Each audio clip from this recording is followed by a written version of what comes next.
Hello, hello, and welcome back to the Galatasaray Show. I'm back in America. Got back 2 days ago. Forgive me if my voice is not great. I went to the model concert, got rained on Saturday. Went to the Kasım Pasha match, got rained on again. And now I woke up the day before I was going to fly out, sick as I could be. Choke sugar, thanks to whatever.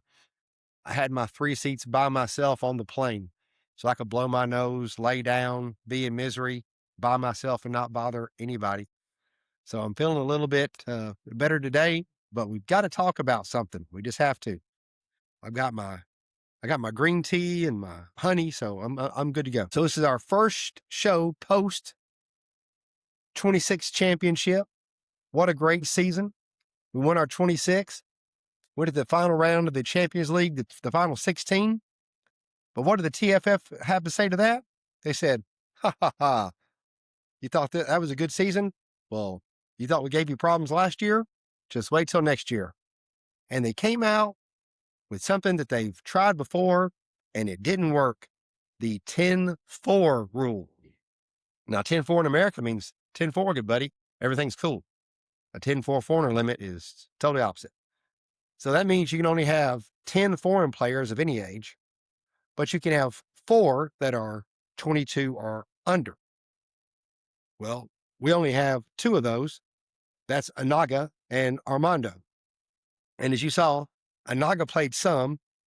John Armando came in the 90th minute of the Kasım Pasha game. So he played about 5 meaningless minutes. So these are 2 of our 4 youngsters that we have.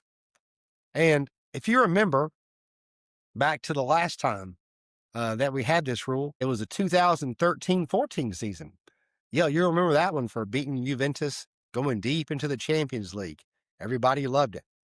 But everybody forgets, because we were doing so well in the Champions League and using all of our energy there, we didn't have a super deep team because of this 10-4 rule.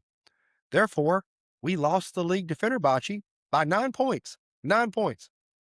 So the team with Burak Yilmaz, and Drogba, and Melo, and Schneider, and Umut Bulut, and all these great people could not even win the Turkish Super League, because that's how this rule works. And what I can't understand, and what we're going to talk about in the video, is why does a league's office, the TFF, not want that league to be successful? And here's what I mean. Look, here's where we rank. We're 8th, right? 8th in UEFA points. So France, which is highlighted, is 5th. Why would we go to France? Well, people want to call us the Bayern Munich of Turkey, which I don't think is correct, because Germany has lots of teams that are good. France has some okay teams and PSG. I think we're more like PSG. I do. And I say that the reason that France is so good and they're a top 5 league is all because of PSG.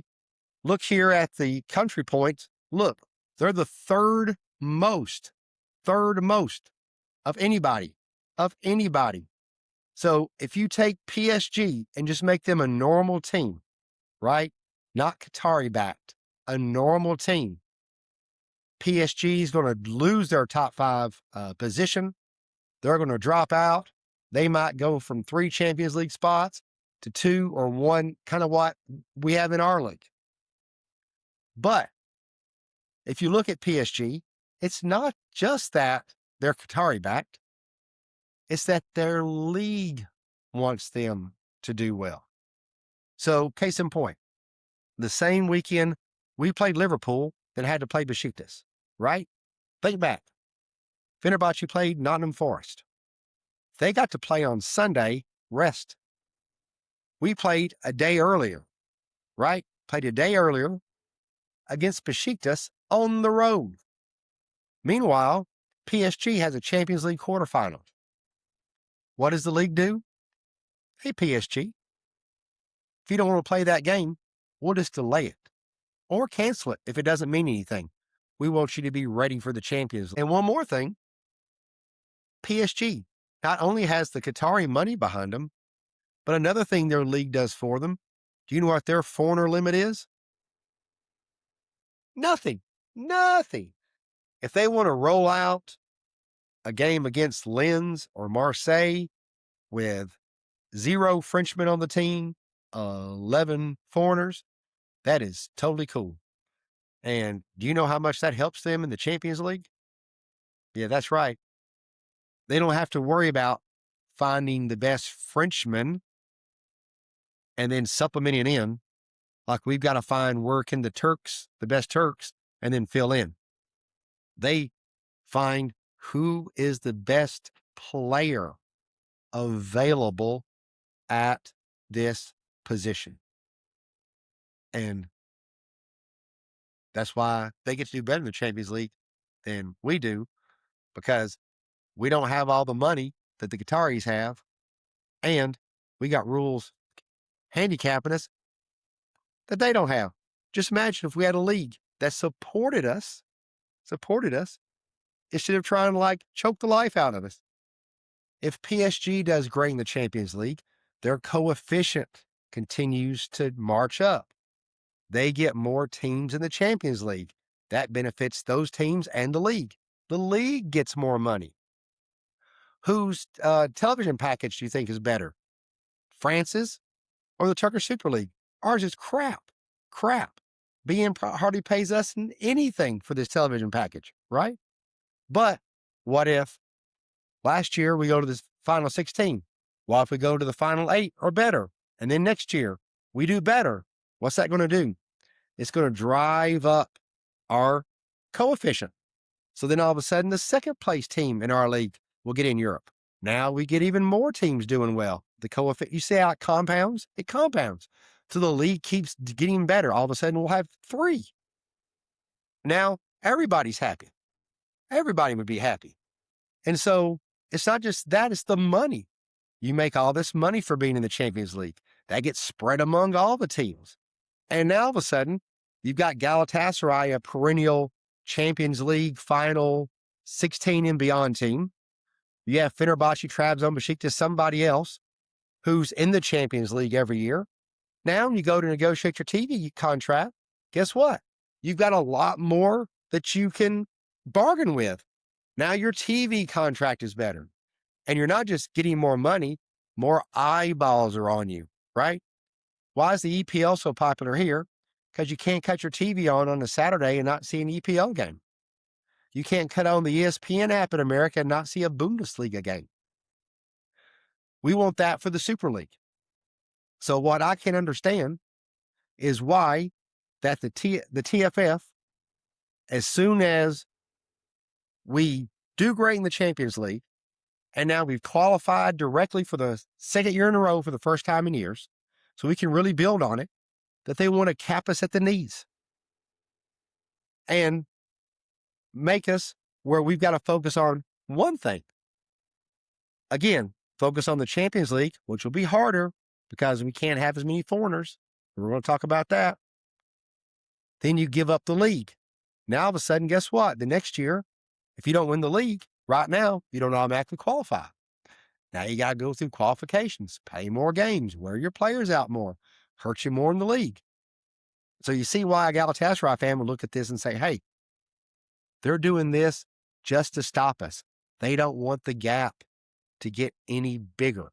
They don't want us to run away from the teams any more than we are. They say this is for recruitment, but go back in the day. Right now, look around. Who are the great young Turkish players that we're going to be able to buy? Fener can buy, Trabzon can buy, Göztepe can buy, Besiktas can buy. Where are they? You think Kenan Yildiz is coming to Istanbul? You think Arda's going to return? Can Uzun? And not just that, someone like Uzun. If Frankfurt knows that we've got this rule, they know that we have to get this player, all of a sudden, the value is going to go from 15 million to 30 million to 45 million. And just like we did back in the mid 2010s, you're going to overpay for these Turkish players, right? You're going to see a player on an Andalusian team, pay them. They're going to come to Istanbul, wilt under the bright lights at Rams Park. And now you've got this huge contract and you can't sell them. And then you get into this cycle of loan in, loan out, loan in, loan out. It's a terrible formula for a league, a team to be successful, and therefore the league to be successful.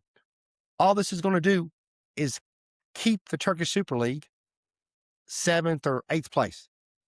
That's all it's going to do. You need, what's that saying? A rising tide raises all ships, right? All the other teams know this. They know that if we keep doing good in the Champions League, it's going to benefit all of them. But remember, the TFF isn't run by teams. It's run by businessmen. I don't think any of those businessmen that are there, any of them are former players. Any of them.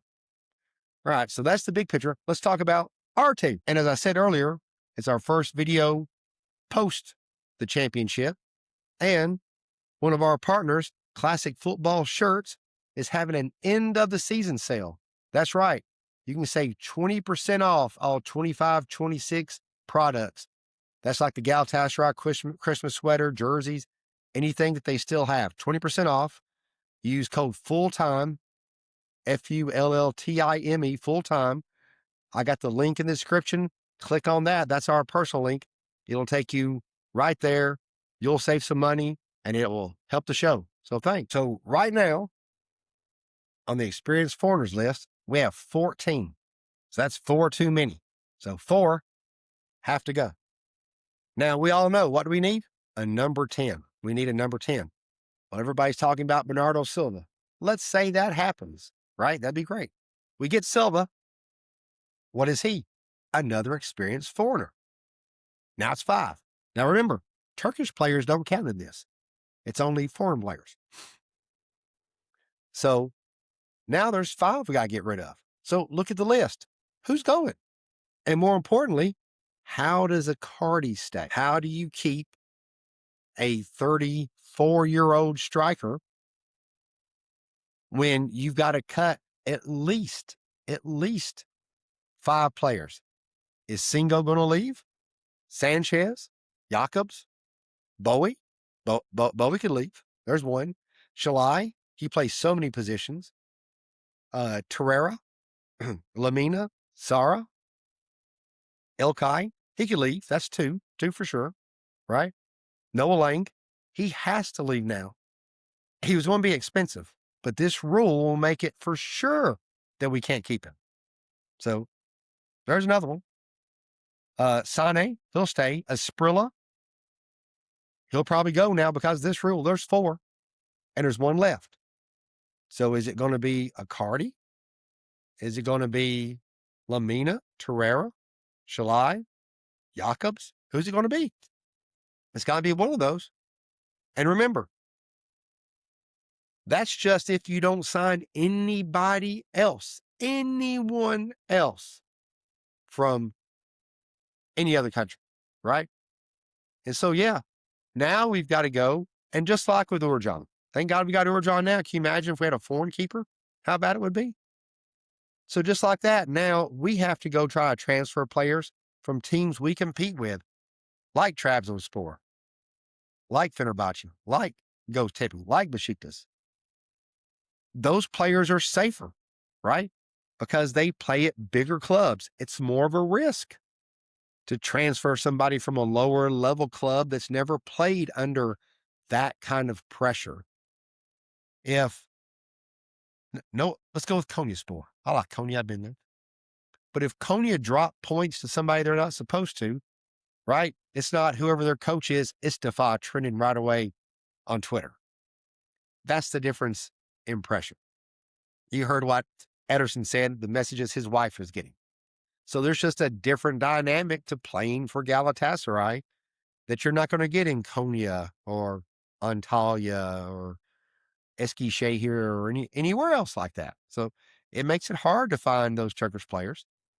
And then when you get them from these European places, they're just going to want to charge you more. So now what happens? All of us, not just Galatasaray, Everybody. Fenerbahce is going to be in Europe. Besiktas, Trabzon, everybody's going to have to pay more. And so that's what the league doesn't understand. They're going to make us spend more, but the league will not perform as well.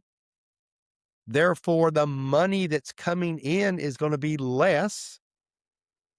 And at your house, if you start spending more, but you're making less, it doesn't take long until you have a problem. And I don't think if they go through with this, it's going to take long for there to be a problem. And you're all excited about building on your success of being in the final 16 of the Champions League.